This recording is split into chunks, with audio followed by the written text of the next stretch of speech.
There are two faces to the city of Chicago. First, you see its spectacular downtown next to Lake Michigan, with its famous theaters and incredible architecture. Top that off with some of the most passionate sports fans in the country. You get the picture. But the other face of Chicago is known for its violence and the thousands of lives lost in recent years. One child is killed in Chicago every week.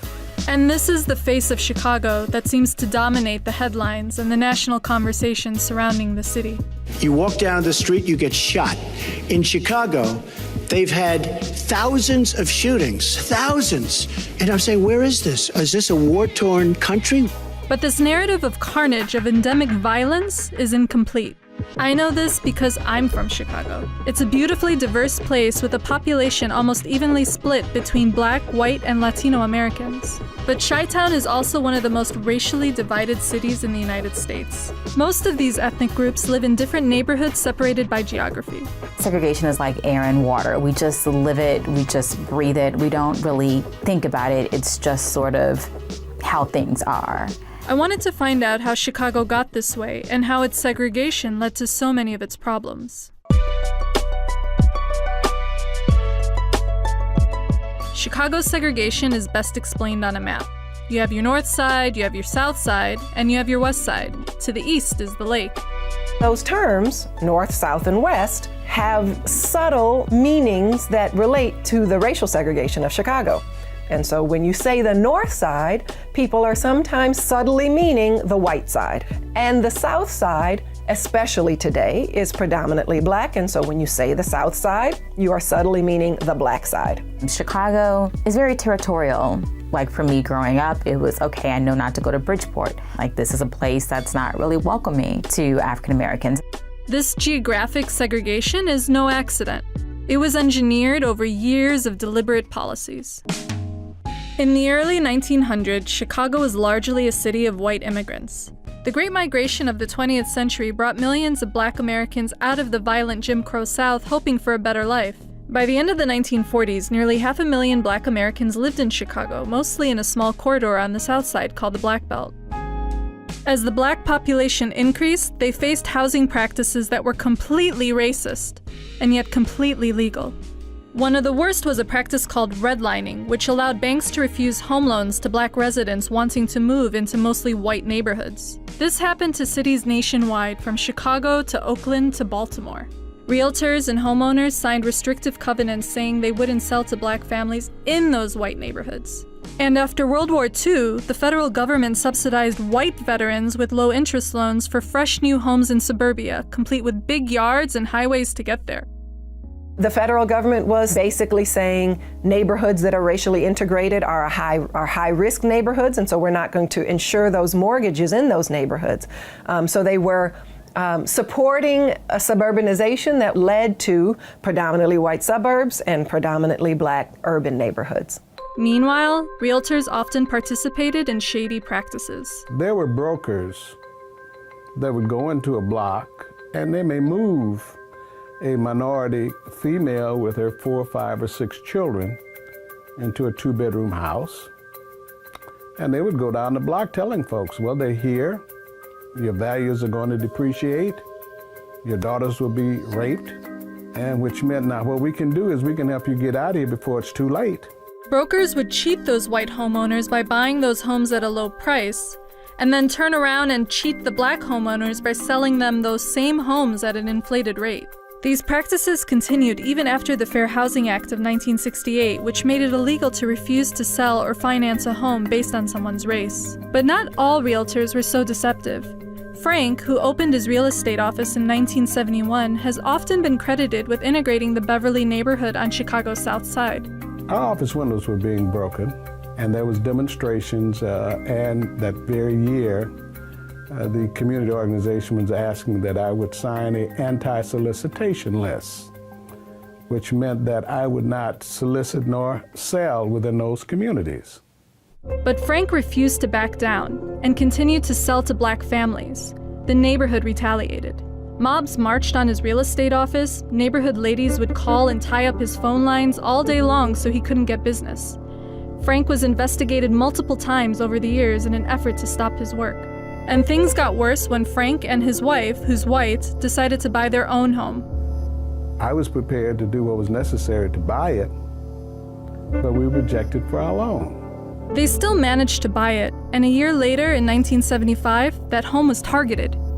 It was one evening, I guess about 8 o'clock, the sun was going down, etc. And, my wife and I and the two girls and our number 2 son was in the house.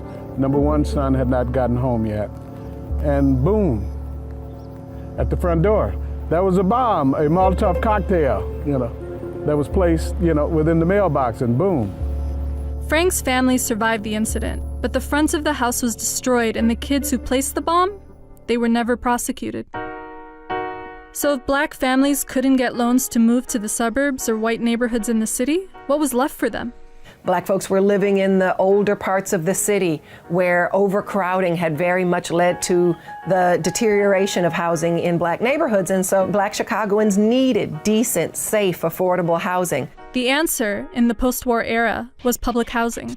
Public housing was welcome. These were brand new buildings built in a style that at that time was awesome. These high rises with elevators and with big green spaces in front of them. So public housing began as paradise for many families. It was an escape from what was deteriorating housing after many decades of overcrowding.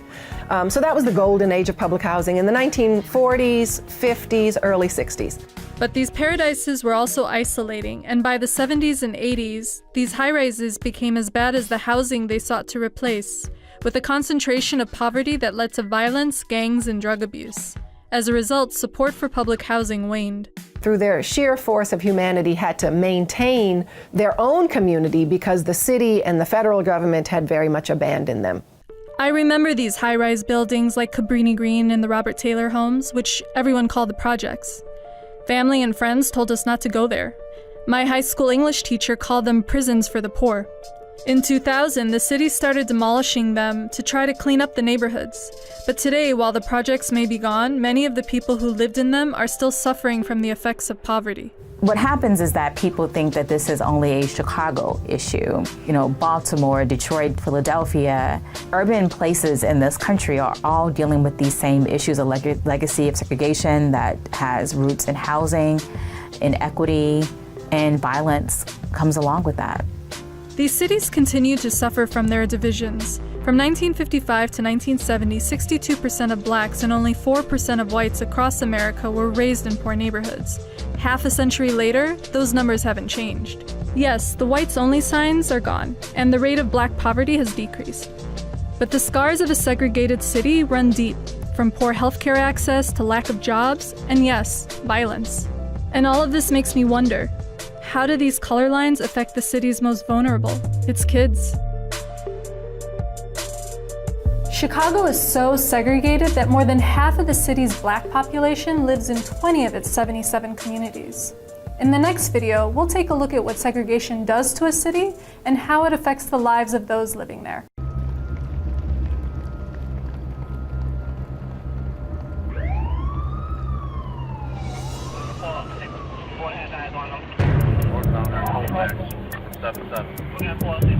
You would probably have never seen this in years gone past.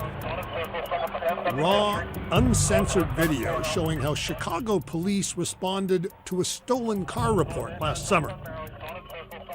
What unfolded once police spotted the vehicle amounted to a death foretold.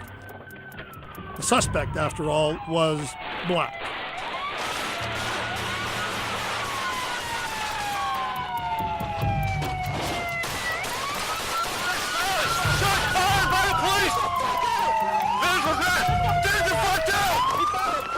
As it turned out, the fleeing thief couldn't have shot anyone.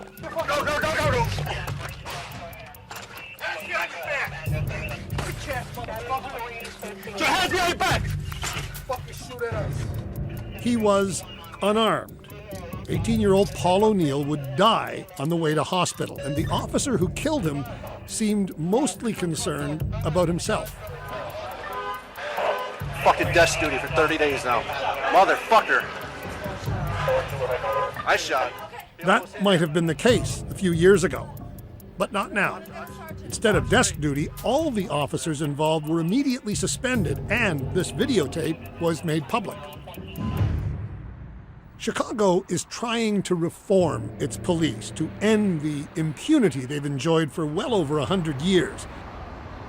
A history so brutal and so racist that the city's black residents often refer to the constabulary as an occupying force. I think we're in the middle of what I've come to think of as a crisis of the civil order that really is simultaneously a huge and in some ways unprecedented opportunity for fundamental social change. And at the very same moment, and for many of the same reasons, we're at a kind of tipping point in becoming a failed state. I mean, it's that dramatic. The city has in fact become the boiling center of black American anger. And it's all traceable to the killing of this young man, Laquan McDonald, a troubled teenager who one night in October 2014 ran across the wrong police squad. As always, police justified the killing, claiming self-defense. They said Laquan McDonald appeared crazed and that he'd lunged with a knife at the officer who'd shot him. That was a lie, but it remained the official version for more than a year. And then a judge overruled Chicago police and ordered the force to release video of the killing. What it showed broke the public trust like an axe splitting wood. In the video, McDonald is walking away from police, not lunging. Suddenly, one officer rushes towards him, opening fire. There's a pause, and then the policeman opens fire again. The autopsy revealed 16 bullets pierced the teenager, 9 in his back. Laquan McDonald's weapon, as it turned out, was a small jackknife. It was closed when police recovered it from the body. The night the video of the killing was released, a collection of Chicago activist groups converged, loosely united by the slogan, Black Lives Matter. Black citizens across America watched in outrage. Laquan McDonald was quickly becoming a proxy for every unjust use of deadly force by police against blacks in America, and there have been lots of them. This isn't a new conversation in the African American community, right? Toussaint Werner is an activist and one of the organizers of the protests. But across this country, we've seen people get murdered on national television for breaking no law at all. And what was the recourse? None, right? Because they're an army. In the last 7 years, Chicago police have shot and killed 102 people and wounded more than 170 others. 4 out of 5 of them black. It's a war on black people, says Werner. They are an army. They are occupying force. That's what they are. We're in a perpetual war. So it's just a casualty of that war. It's not a murder, it's a casualty of that war. The very day the video was released and the cover-up collapsed, Officer Jason Van Dyke was charged with murder. Jamie Calvin is a renowned civil rights advocate in Chicago. He obtained the autopsy results on Laquan McDonald, and he led the efforts to expose the video. He says the official cover-up went a lot further than the shooter's fellow officers. The machinery of government at all levels, from cops on the scene all the way up to the highest levels of government, had to mobilize to impose and sustain this false narrative. That involved immediately destruction of evidence, intimidation of witnesses, falsification of reports, withholding public information from the public, notably the video, and then ultimately a $5 million settlement with the family in the hope of containing the story. In the days before the video was released at Chicago City Hall, officials were frightened about what might happen. They remembered the eruption in Ferguson, Missouri. The killing of Ferguson resident Michael Brown, another unarmed black man, had triggered riots and lootings of businesses and arson. Knowing what was really on the Laquan McDonald tape, Chicago police feared a similar nightmare on the South Side once it was released. But Chicago's black activists were determined not to give police an excuse to crack down. They attacked businesses too, but they did it by disrupting Black Friday holiday shopping in the city's so-called Gold Coast. That forced white Chicago to pay attention. Yeah, protest is the marketing arm of anything. Well, not anything, but specifically liberation. It's just the marketing arm, though. It's just, hey, pay us some attention, and that goes both ways. We want the power system to pay us attention, and we want those who are outside the power structure to pay us attention. You're fucking disrupting humanity. It's what you are doing. Get the fuck out of here, kid. To the displeasure of conservatives, the tactics worked. Chicago Mayor Rahm Emanuel, President Obama's former chief of staff, publicly acknowledged that at its core, the city's police force was racist. And that is wrong. And that has to change in this city. That has to come to an end now. No citizen is a second-class citizen in the city of Chicago. The mayor fired the police superintendent and set up a public inquiry. Chicago's police began to feel vulnerable and betrayed. The president of Chicago's police union, Dean Angelo. And we have politicians here that call me on the phone and say, oh, how you doing? And we're worried about you guys and your girls, and you do such a great job. But make sure you don't tell anybody I called. But just so you know, I got your back. Well, like hell you do. You don't. When the inquiry appointed by the mayor issued its report, it was ugly. It described a long, sad history of death, false imprisonment, physical abuse, and general discontent about police actions in neighborhoods of color. The police force's own data, the report said, showed police have no regard for the sanctity of life when it comes to people of color. So you hear it over and over and over again. Bad police, bad police, bad police. Well, that's the narrative you hear. So the Accountability Task Force comes out with a report that Chicago policemen are systemically racist, based on 400 people. Where's the other couple of million? The mayor then agreed with it. I think that's an unreasonable thing to say. Yeah. There's a standing joke in police, we're not racist, we don't like anybody. We don't care who you are. If you are a bad guy, we don't like you. The world of the police has undergone an absolute Copernican revolution in this period. So they're as bewildered as the rest of us are in the city right now as to what the rules are and what reasonable expectations are. Today, every kid on the south side of Chicago knows the name Laquan McDonald. In their world, the concept of legal rights is an abstract one at best. They know that every cop effectively has the power of life and death. Even the youngest know that.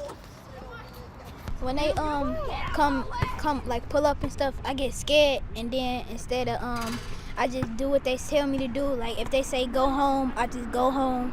And then like if they like say where you live and stuff, and then I just tell them, and then they can get it over with. I just live with it. I think about ball. I'm trying to make it out. Yeah. Black kids know the best way to survive an encounter with police is utter submission. They inhabit a world that white children cannot possibly understand. Behaviors that might result in a curfew violation or an embarrassing conversation with your parents for middle-class kids can become a Greek tragedy for kids in these neighborhoods. They know it. Police say yes, submit, and obey. If Laquan McDonald had just dropped his little knife that night, they say, he'd be alive today. Or not, of course. Do you think compliance guarantees that you're going to be okay? There's no guarantees anywhere. You don't know. But if you look at the situations that we had here, you drop the knife, it's over. You've been requested to drop the knife for minutes, multiple minutes. If you stop fighting or stop resisting, A knife's a knife, you know. What merits opening fire? Does running away merit opening fire? Or driving away? This depends on the circumstances. When we return, Murder City, USA.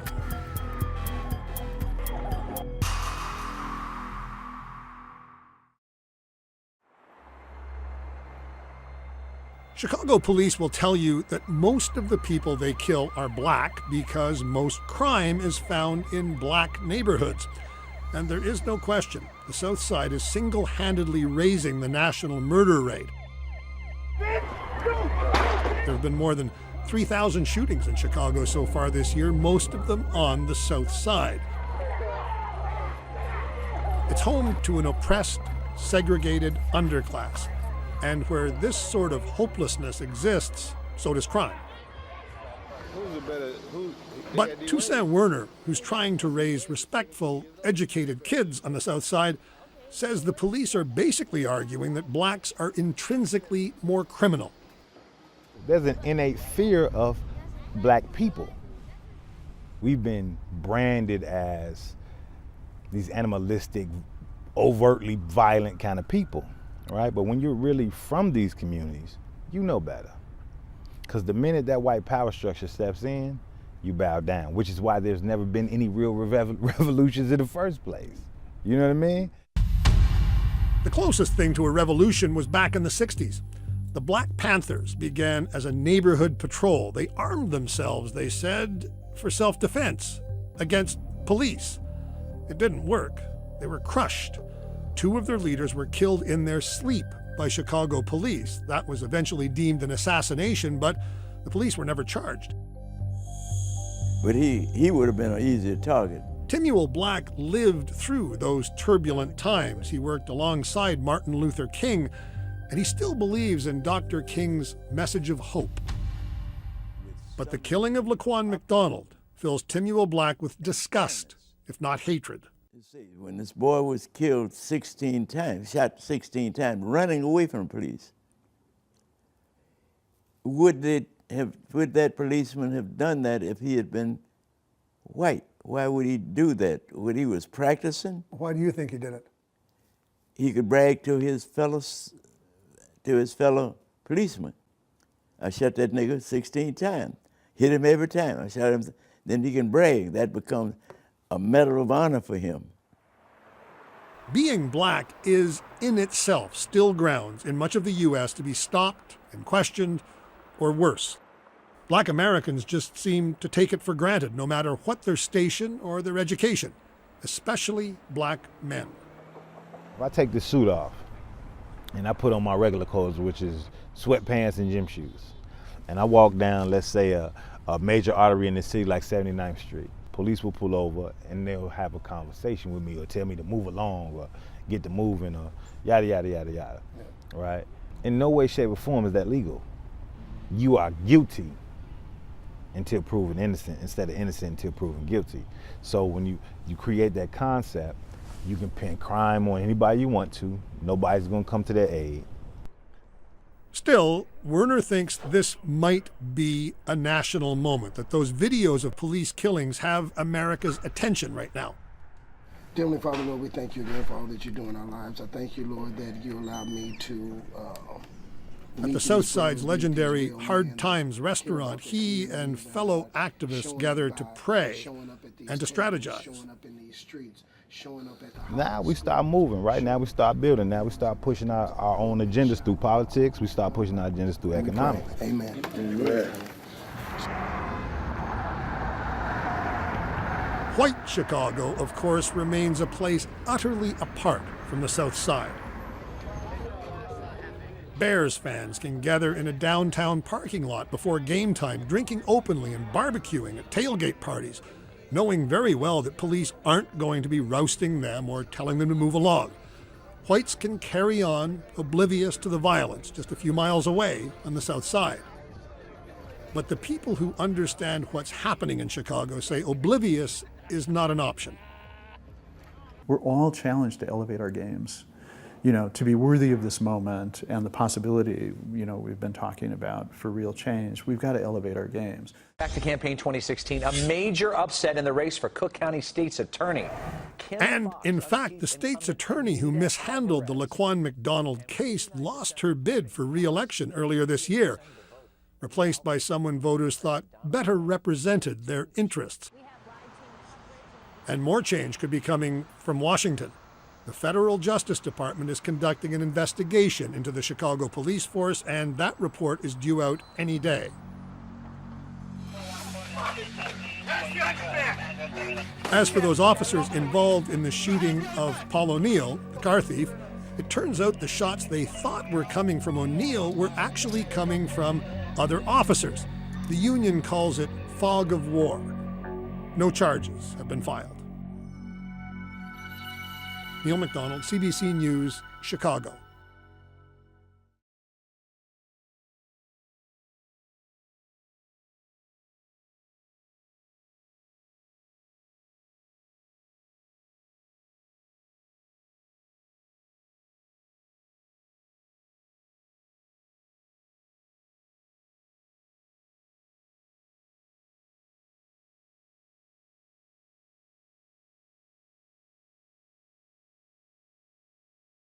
In fall 2012, the total enrollment, graduate and undergraduate, for African American males at UCLA was 660 students.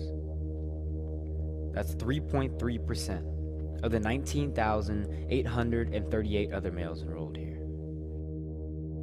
Out of that 660 African American male students, 65% are undergraduate athletes. The number of entering male freshman students was 2,418. Only 48 of them are African American. The graduation rates for African American males at UCLA is 74%, which means out of that 48 freshmen last year, only 35 are predicted to graduate. When we were children, we learned how to mix colors with a paintbrush. We learned that white mixed with anything makes it brighter, but we wouldn't dare mix anything with brown or black, or else our entire creation would be ruined. What we failed to realize was that the untouched dark section of the paintbrush palette became the symbol of the melanin in our skin. The painter only used us to write words that were dark enough to be noticed on a white background. So if words are all we are good for, then don't you dare tell us to silence our voices when we choose to speak. Now you tell me that I should be proud to be at UCLA,